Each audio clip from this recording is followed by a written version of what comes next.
Hello student, आज हम रसखान कवि के विषय में पढ़ेंगे। रसखान का जन्म सन 1548 में हुआ माना जाता है। उनका मूल नाम सैयद इब्राहिम और वे दिल्ली के आसपास के रहने वाले थे। कृष्ण भक्ति में उन्हें ऐसा मुक्त कर दिया कि गोस्वामी विट्ठल नाथ से दीक्षा ली, यानी वो कृष्ण के अनन्य भक्त हो गए थे और कृष्ण की जो लीलाएं थी उन्होंने उनको इतना आकर्षित किया कि वो जो स्वामी विट्ठल नाथ थे तो उन्होंने उनसे दीक्षा ली उन्होंने और कृष्ण की भक्ति में रम गए और ब्रजभूमि में जाकर रहने लगे। सन 1628 के लगभग उनकी मृत्यु हुई। सुजान रसखान और प्रेम वाटिका उनकी उपलब्ध कृतियां हैं।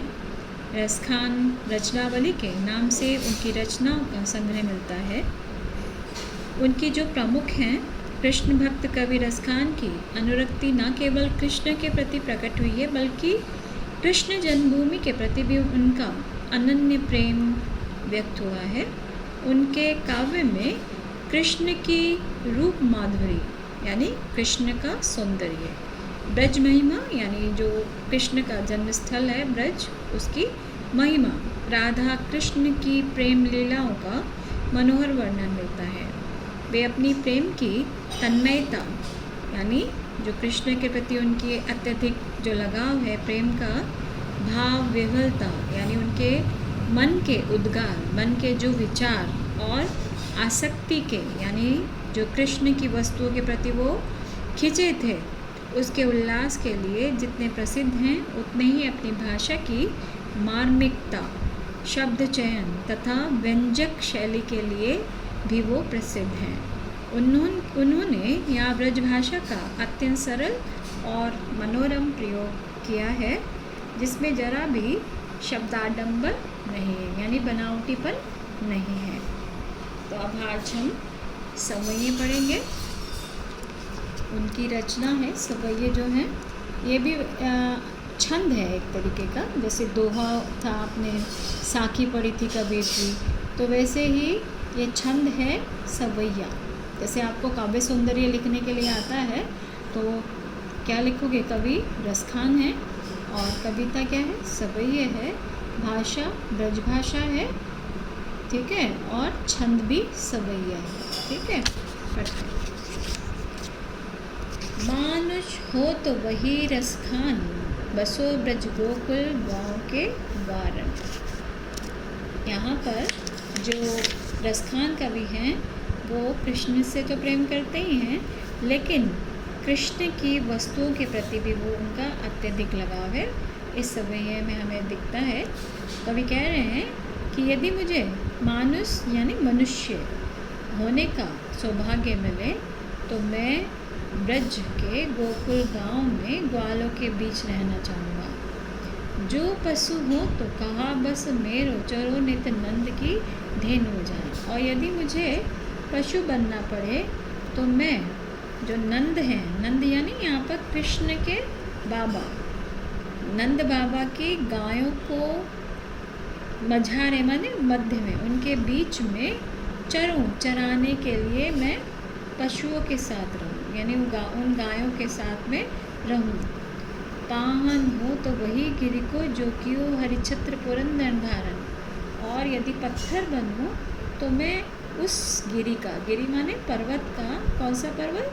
गोवर्धन पर्वत। हरि कृष्ण ने छत्र यानी एक छत्री की तरह उंगली, पुरंदर उंगली पर धारण किया था। यानी जब इंद्र देवता कुपित होकर उन्होंने कृष्ण की लीला देखनी चाही तो उन्होंने पूरी उसको जलमग्न कर दिया था। तो तब कृष्ण भगवान ने गोवर्धन पर्वत को उंगली पर उठाकर सभी गोकुल वासियों की रक्षा की थी। जो खग हो तो बसेर करो मिली कालिंदी कुल कदम की तार। और यदि रसखान कवि कह रहे हैं खग माने पक्षी, यदि उनको पक्षी बनने का सौभाग्य मिले तो वो वही जो यमुना, कालिंदी कहते हैं यमुना, कूल माने किनारे, कदम के पेड़ की डारन माने शाखा पर बसेरा करेंगे माने रहूँगा।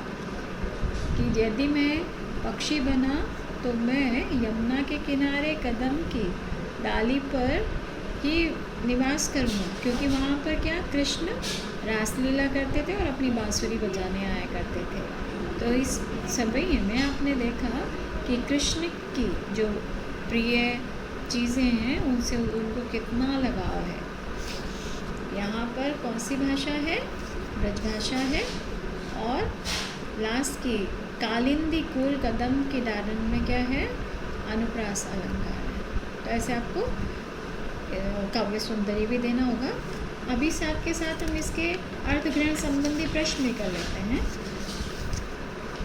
इसमें प्रश्न बनता है, रसखान कवि श्री कृष्ण का सानिध्य पाने के लिए क्या क्या करने की कामना करते हैं।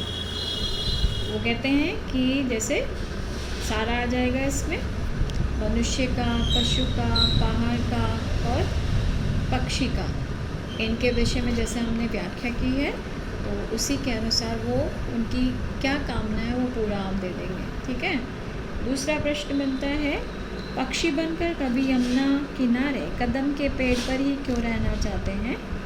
क्यों रहना चाहते हैं? क्योंकि यमुना किनारे कदम की डाल पर वो इसलिए बसेरा करना चाहते हैं क्योंकि उसी वृक्ष के नीचे कृष्ण बांसुरी बजाया करते थे और गोपियों के साथ रासलीला किया करते थे। ठीक है।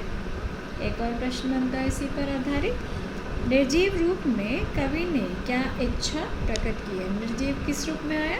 यानी पत्थर के रूप में। यानी वो पत्थर यदि बनेंगे तो कौन से पर्वत का? गोवर्धन पर्वत का, जिसको श्री कृष्ण ने अपनी उंगली पर धारण किया था। ठीक है। अब आगे देखते हैं, या लकुटी अरु कामरिया पर राज तिहुपुर को तजीदारो, आठव सिद्धि नवनिधि के सुख नंद की गाय चराव बिसारो। जो रसखान कवि हैं वो कह रहे हैं, या माने इस लकुटी लाठी पर और अरु और कामरिया और काली कमली पर राज तिहुपुर को तजीदारो, यानी तीनों लोगों का सुख भी मैं त्याग दूंगा। यानी उनको कौन अत्यधिक प्रिय है? उनकी कृष्ण भगवान की जो लाठी है और कमरिया। जब वो गायों को चराते थे तो वही लाठी से उनको इधर उधर करते थे गायों को, और काली कमली ओढ़ते थे। तो इन लकड़ी और काली कमली पर तीन लोगों का सुख भी वो त्यागने को तैयार हैं यदि उनको मिले तो। आठव सिद्धि नवनिधि के सुख नंद की गाय चराए विसारो, और यदि उन्हें नंद बाबा की गाय चराने का सौभाग्य मिले तो वो 8 सिद्धि और 9 निधियों के सुख को भी त्यागने के लिए तैयार हैं। रसखान कबो इन अखियन सो ब्रज के बन बाग तड़ाग निहार। और जो रसखान कवि हैं उनकी इच्छा है कि वो अपनी आँखों से ब्रज के वन और जो बाग हैं, तड़ाग मीन्स सरोवर हैं, निहारो उनको देखना चाहते हैं। यानी उनकी इच्छा है कि सिर्फ वो ब्रज के जो सुंदर वन है, बाग हैं, सरोवर हैं, उनको निहारना चाहते हैं। कोटि के कल धोत के धाम करील के कुंजन ऊपर मारो। और जो करोड़ों सोने के महल हैं उनको वो करील की झाड़ियों पर निछावर करना चाहते हैं। यानी यदि उनको सोने के महल में रहने का सौभाग्य मिले तो वो उसको भी छोड़ने के लिए तैयार हैं। जो यमुना के किनारे जो झाड़ियाँ हैं वो वहाँ पर कृष्ण अपनी गायों को चराते थे तो वो वहाँ रहना अत्यधिक पसंद करते हैं। तो इस प्रकार से जो रसखान कवि हैं उनका कृष्ण की वस्तुओं से कितना अत्यधिक प्रेम दिखाया गया है। कौन सी भाषा है? ब्रजभाषा है। कवि कौन है? रसखान है। कविता का नाम सवैये है। ठीक है। और अभी इसके भी प्रश्न कर लेते हैं अर्थग्रहण संबंधी। कवि श्री कृष्ण का सानिध्य पाने के लिए किन किन भौतिक सुखों का त्याग करने के लिए तैयार है? कौन से हैं वो? तीनों लोगों के साम्राज्य का सुख, 8 सिद्धियों का सुख, 9 निधियों का सुख, सब कुछ। और वो सोने के कोटिक करोड़ों महलों का सुख भी त्यागने के लिए तैयार है। ठीक है। दूसरा है, कभी ब्रज के वन बाग और तालाब क्यों देखना चाहते हैं?